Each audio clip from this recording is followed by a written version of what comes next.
চমকে ধরে প্রণাম করবি আমাকে? হ্যাঁ তুমি মরতে দাঁড়িয়ে থাকবে, তোমার পায়ে ফুল দেব, তারপরে তো তোমার কাছে ভিক্ষা নেব। ও ঠিক আছে যাই। আর কোথায় যাচ্ছ, কোথায় যাচ্ছ? জানি না, কালকে মহালয়া, আমি অসুরকে বধ করবো, তোর মহালয়া দেখবি টিভিতে। হ্যাঁ একটাই কারণ, যখনই ভাই চিন্তা আছে তখনই মা করতে বলবে।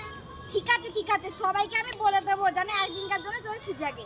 আর শিক্ষকদেরও এত তাড়াতাড়ি পরীক্ষা মেয়ে দিচ্ছে না, ষষ্ঠী সপ্তমী একদিনে, অষ্টমী নবমী একদিনে, বেশি এসব থাকতেও চায় না মায়ের বাড়ি 2-4 দিন।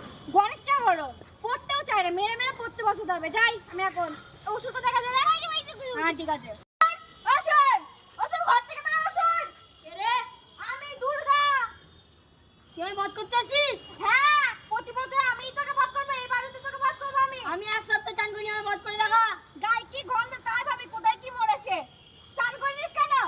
আমি তো তোর সঙ্গে যাবো না, তুই আমাকে বধ করতে পারবি? প্রতি বছর আমি করি, আর যখন তোকে বধ করছি না মা, মোর টাকার কি ছিল? তুই যাবি যা, আমি যাব